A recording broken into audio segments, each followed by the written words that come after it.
வணக்கம். தமிழகத்தை நிறைவேறிய பிரதான செய்திகளோடு இணைந்து கொள்ளும் நான் மதுஸ்ரீ மகேந்திரன். விரிவான செய்திகளுக்கு செல்லும் முன்பதாக முதலில் தலைப்புச் செய்திகள். பெண்களுக்காக அனுர வழங்கியுள்ள சலுகைகள், மக்கள் வெளியிட்டுள்ள கருத்து. கொலைக்களமாகும் கொழும்பு, சசிகுமார் மரணத்தின் பின்னணி. இலங்கை ஊடகவியலாளர் சமுதிதவுக்கு தீவிர பாதுகாப்பு. ஆவா குழு பாணியில் வாழ்வெட்டு, மட்டக்களப்பில் 2 படுகாயம். குறைந்த செலவில் விசா வசதி கொண்ட உலகின் மிக மகிழ்ச்சியான நாடு. இலங்கையில் 15 பயங்கரவாத அமைப்புகளை தடை செய்யும் மதிவிசேட வர்த்தமானி. நியூ ரங்கராஸ் தங்க சுரங்கம், Markham and Steeles, 6055 Steeles Avenue East, C102. தொடர்பென விரிவான செய்திகள். வரவு செலவு திட்டத்தில் அனுர பெண்களுக்காக வழங்கிய சலுகைகள் வரவேற்கத்தக்க விடயமாகும் என மக்கள் கருத்து வெளியிட்டுள்ளனர். மக்கள் குரல் நிகழ்ச்சியில் எழுப்பப்பட்ட கேள்விக்கு பதிலளிக்கும் போதே மக்கள் இந்த கருத்தினை முன்வைத்துள்ளனர். 2025 ஆண்டுக்கான வரவு செலவு திட்டம் ஜனாதிபதி அனுரகுமார் திசாநாயக்கவினால் முன்மொழியப்பட்டுள்ளது. இதன் அடிப்படையில் உதாரணமாக அரசாங்க பாடசாலையில் உள்ள மாணவிகளின் சானிட்டரி நாப்கின்களுக்காக 1.4 பில்லியன் நிதி ஒதுக்கப்பட்டுள்ளது. அத்தோடு கர்ப்பிணி தாய்மார்களுக்காக 7,000 மில்லியன் நிதி ஒதுக்கப்பட்டுள்ளது. இந்த நிலையில் குறித்த விடயமானது வரவேற்கத்தக்கது என்றும் ஜனாதிபதிக்கு நன்றி தெரிவிப்பதாகவும் மக்கள் கருத்து வெளியிட்டுள்ளனர். சமீபத்திய நாட்களில் புதிய அரசின் வரவு செலவு திட்ட பேச்சுவார்த்தைகள், சம்பள உயர்வுகள், பண மோசடி வழக்குகள், நாடாளுமன்ற பேச்சுக்கள் மற்றும் ஒருநாள் கிரிக்கெட் உலக கிண்ணம் போன்ற தலைப்புகள் அனைத்து ஊடகங்களிலிருந்து மாற்றம் பெற்றுள்ளன. இவை அனைத்துக்கும் பதிலாக நீதிமன்றத்தில் இடம்பெற்ற துப்பாக்கிச்சூடு, மித்தனிய துப்பாக்கிச்சூடு, கொட்டாஞ்சேனையில் நடந்த சம்பவம் போன்றவையே தலைப்பு செய்திகளாக மாறியிருந்தன. இந்த துப்பாக்கிச்சூடுகள் மக்கள் மத்தியில் கேள்விகளையும் அச்சத்தையும் ஏற்படுத்தியுள்ளன. நீதிமன்ற துப்பாக்கிச்சூட்டின் விசாரணை தீவிரமடையும் இந்த சந்தர்ப்பத்தில் கொழும்பில் இடம்பெற்ற தமிழர் ஒருவர் மீதான துப்பாக்கிச்சூடு மேலும் சில சலசலப்பை தோற்றுவித்துள்ளது. இந்நிலையில் இவ்வாறான சம்பவங்கள் வரலாற்று ரீதியாக நீண்டகால அரசியல் பாதுகாப்புடன் பாதாள உலகம் வளர்க்கப்படுவதன் விளைவாக இடம்பெறுவதாக அரசின் கருத்துக்கள் முன்வைக்கப்படுகின்றன. கடந்த புதன்கிழமை நாடாளுமன்றத்தில் வன்முறையை கட்டுப்படுத்துவது குறித்தும் நாடாளுமன்ற உறுப்பினர்கள் விவாதித்தனர். எதிர்க்கட்சி எம்பி ஒருவர் இதை பெரிய பாதுகாப்பு பிரச்சினை என்று அழைத்தார். குறிப்பாக நேற்று இடம்பெற்ற ஊடக நிகழ்ச்சியொன்றில் இடம்பெற்ற தமிழர் ஒருவர் மீதான துப்பாக்கிச் சூட்டின் பின்னணி தொடர்பிலும் அது தொடர்பில் எழுந்துள்ள கேள்விகள் குறித்தும் இதன்போது ஆராயப்பட்டுள்ளது.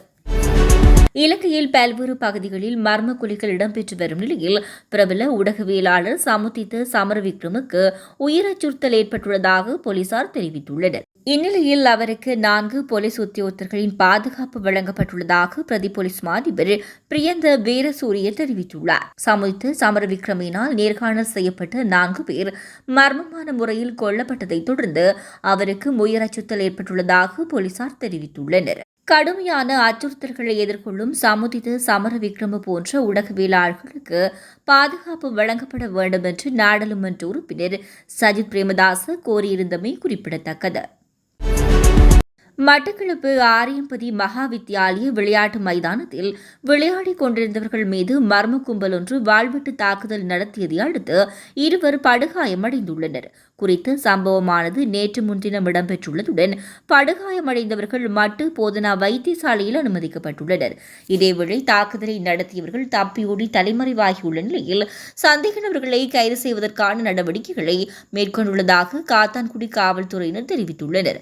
அத்துடன் கடந்த ஒரு வருடத்திற்கு முன்னர் கோவில் ஒன்றில் காயமடைந்தவர்களுக்கும் தாக்குதலை நடத்திய வாழ்வெட்டு குழுவுக்கும் இடையே இடம்பெற்ற தகராறினை அடுத்து பழிவாங்கும் நோக்கோடு இந்த வாழ்வெட்டு சம்பவம் இடம்பெற்றுள்ளதாக காவல்துறையினரின் ஆரம்பகட்ட விசாரணையில் தெரியவந்துள்ளது.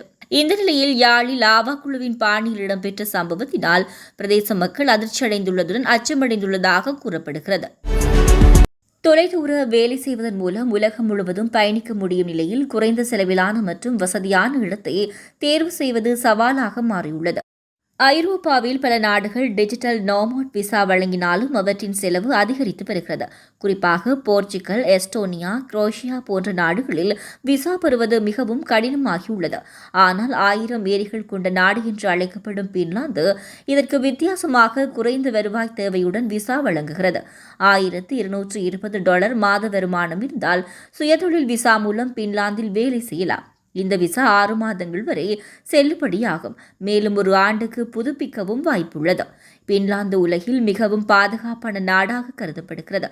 இது 10 ஆண்டுகளாக உலகின் மகிழ்ச்சியான நாடாக தொடர்ச்சியாக தெரிவு செய்யப்பட்டுள்ளது. இலங்கையில் தமிழீழ விடுதலை புலிகள் உட்பட 15 பயங்கரவாத அமைப்புகளை தடை செய்யும் அதிவிசேட வர்த்தமானி அறிவித்தல் வெளியிடப்பட்டுள்ளது. இந்த விசேட வர்த்தமானி அறிவித்தல் இலங்கை பாதுகாப்பு அமைச்சின் செயலாளர் சம்பத் துய்யகொந்தவின் கையொப்பத்துடன் வெளியிடப்பட்டுள்ளது. இவ்வாறு தடை செய்யப்பட்ட அமைப்புகள் பயங்கரவாதம் தொடர்பான நடவடிக்கைகளுக்கு மீண்டும் மீண்டும் நிதி வழங்கியதாக கூறப்படுகிறது. அதன்படி அந்த அமைப்புகளின் நிதி சொத்துக்கள் மற்றும் பொருளாதார வளங்கள் முடக்கப்பட்டுள்ளன. மேலும் பயங்கரவாதத்துடன் தொடர்புடைய 222 நபர்களின் பட்டியலும் இந்த அதிவிசேட வர்த்தமானியில் வெளியிடப்பட்டுள்ளது. இத்துடன் தமிழாரத்தின் இரவு நேர பிரதான செய்திகள் நிறைவடைகின்றன.